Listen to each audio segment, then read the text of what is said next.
that catastrophic loss and damage caused by climate change is leading to loss of lives and livelihoods, forcing people to leave their homes. It's happening in every country, but the poorest ones bear the worst of it. Article 18 of the 2015 Paris Agreement committed world leaders to dealing with loss and damage, but they have done little about it.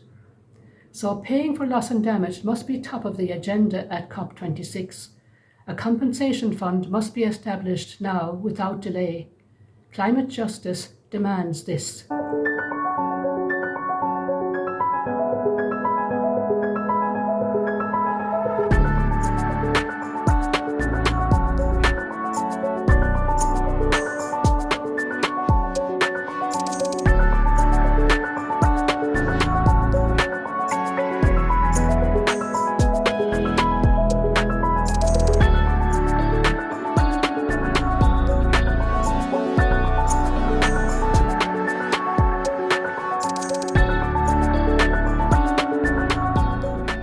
My name is Kevin O'Hara, an Irish missionary working in the Niger Delta for the past 30 years.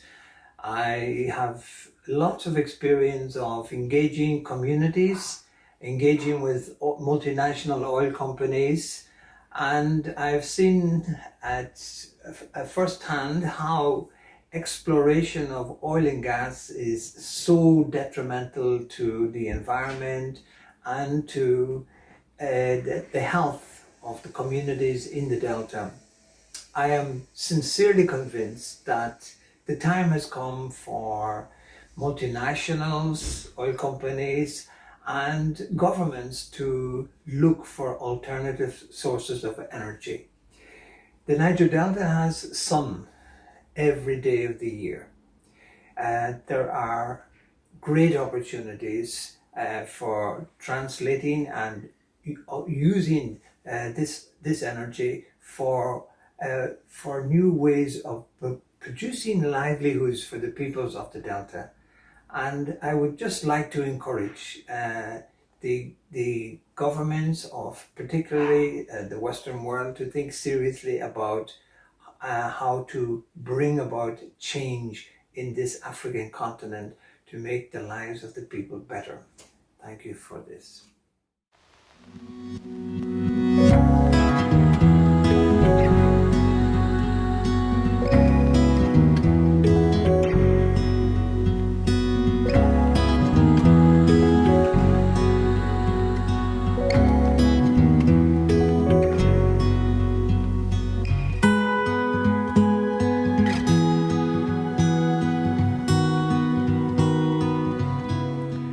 Time is running out to make an equitable response to the cry of the poor and the cry of the earth. I demand that global leaders act now to limit the Earth's warming to 1.5 degrees Celsius. The Earth's children and all species are depending upon you. COP26 must give us hope. Thank you.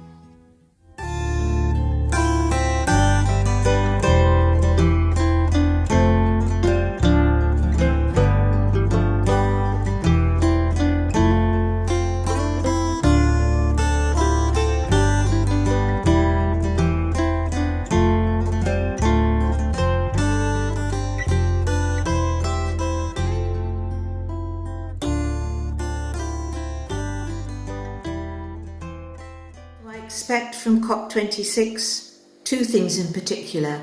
Please concentrate on fossil fuels, as it seems to me that if the world is able to think alternative ways, alternative forms of energy, then it will unlock have a positive domino effect on all other aspects of the climate situation. Apart from fossil fuels, to move beyond pledges, good in themselves, but not enough, you need to move to action, and in particular, action that involves everybody in the world, and action that helps the poorest nations, so that everybody, all of us as members of one planet, all interconnected, we can really work towards having a planet where it's good for all of us to live in. Thank you.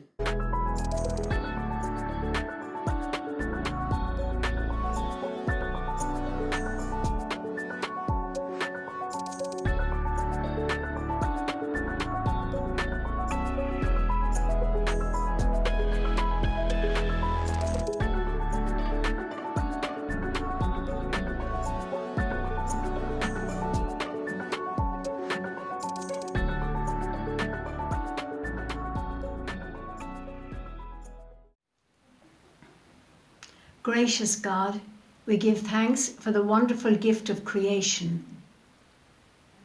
Help us to rediscover the value, unity, and sacredness of all that exists. We seek forgiveness for the ways in which our actions and choices have damaged the earth. Inspire our leaders to courageous decisions and grant each of us wisdom and commitment to act. May we treasure Earth's resources, work to reduce our impact on the climate, and be open to a conversion of heart and lifestyle. Amen. My ask for the world leaders at COP is that they would recognise the urgency of the climate crisis we're in, and in particular the damage that is currently being done to some of the poorest countries in the world.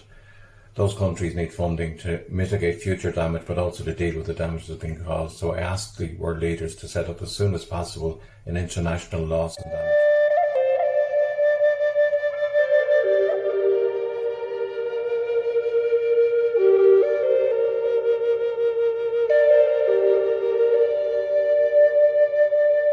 My name is Alamin Sahabo from Adamawa State, Nigeria. In my state, we have a serious case of climate change, like flood and drought, which is seriously affecting food production. The shortage of food in this period of coronavirus pandemic will promote insecurity and poverty. My call to the world leaders is to make a very good decision that will save our planet. I hope and pray they will make a decision that will save our world's future, as the next generation is counting on them.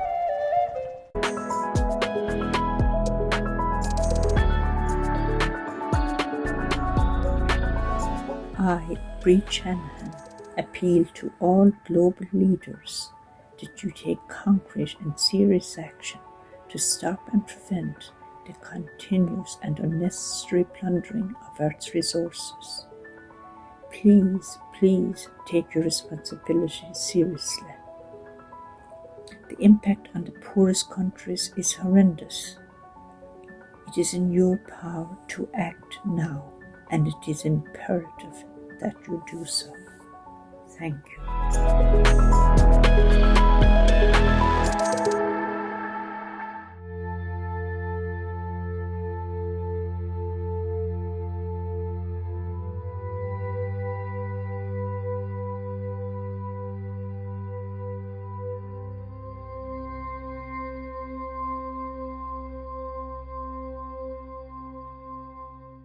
This video has been created by the Christian Brothers to tell the story of a small Christian Brother community based in Bray, County Wicklow, Ireland. The community explores the ecological vision of Pope Francis as set out in his encyclical Laudato Si. They also seek to reflect on a daily basis how a spirituality based on a new understanding of the story of creation can be given practical expression. Brother Philip Ryan, a member of the community, is the narrator of this video. My name is Phil Ryan and I am a Christian brother. We believe in the care of the earth and the need to promote greater awareness of the need to live in harmony with nature and with God's creation. I would like to introduce the members of my community. First of all, you will see myself, Brother Phil Ryan. Then you will see Brother Henry, who is a member of our community, having spent the last 57 years of his life in Africa and India. I am the guy driving the red solo lawnmower around the grounds, gathering leaves and other materials. These form the basis of our compost.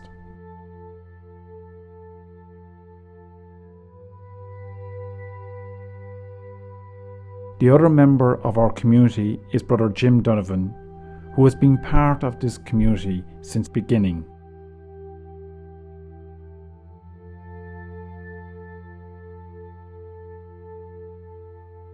As our drone flies over the area, you will see many aspects of our grounds.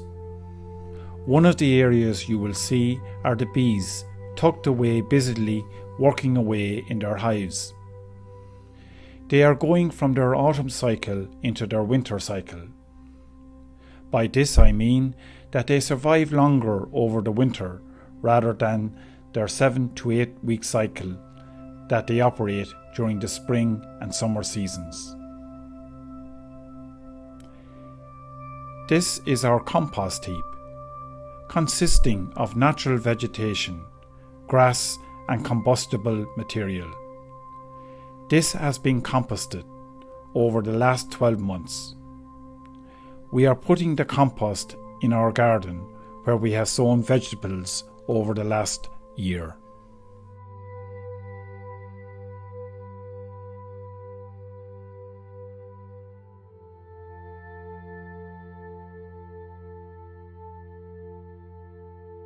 Now travel with us down our woodland path.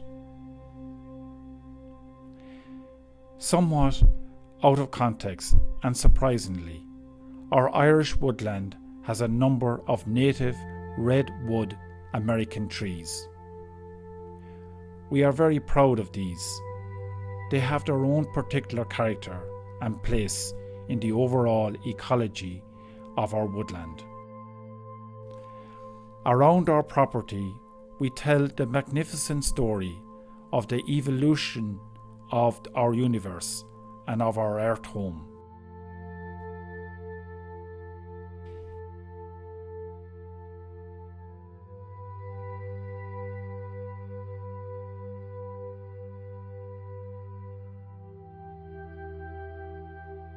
In keeping with the season of Halloween, we have our natural grown pumpkins. They will be harvested shortly as we are very much in the season of Halloween. We invite people to join with us in exploring and reflecting on how we care for the earth. What we explore is how we are related to and interconnected with nature on a daily basis. This is an important dimension of our spirituality. We and God's creation are one.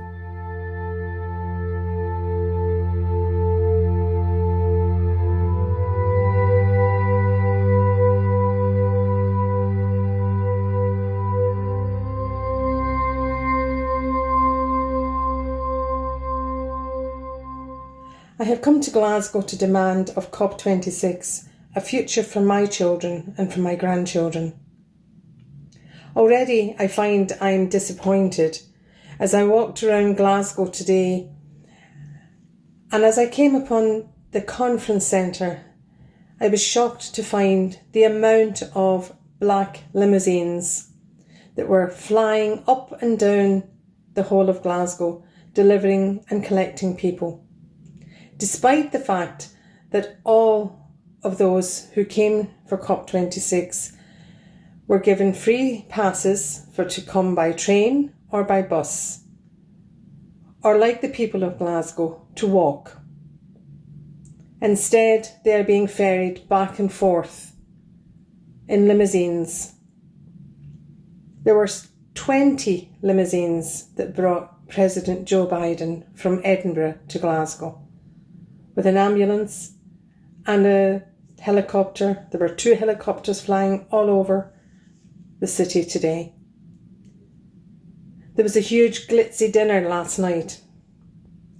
All this expense could easily have funded the Global South. What are you doing as leaders? We demand from you to look at the Paris Agreement and to uphold the decisions that were made. Time is no longer on our side, and we need you to move. We need you to act on our behalf. Thank you. My name is John McGeady.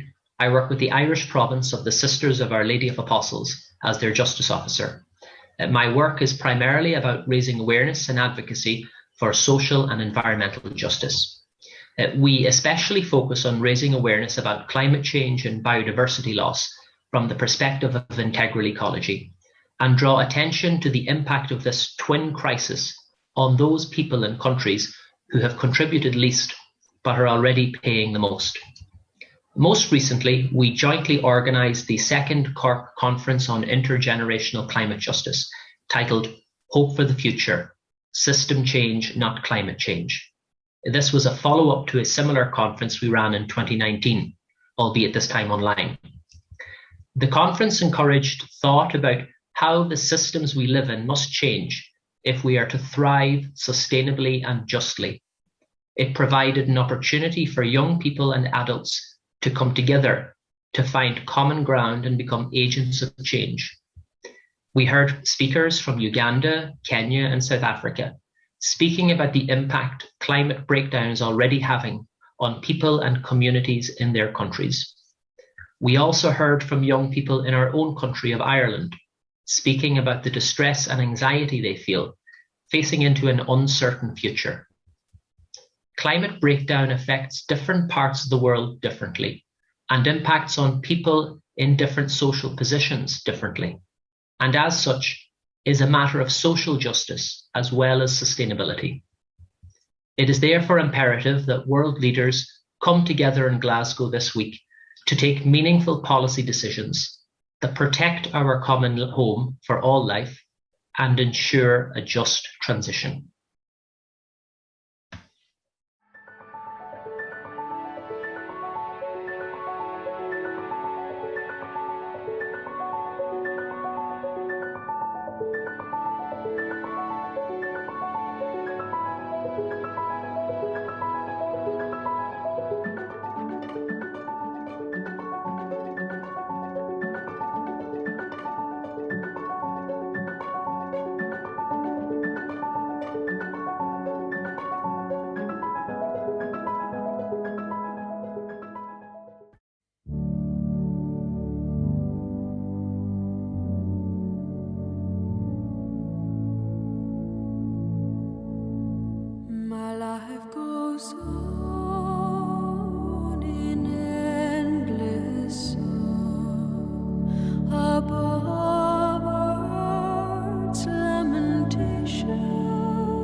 And hear the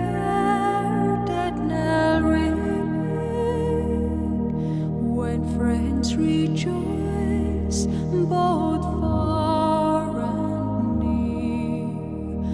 How can I keep from singing?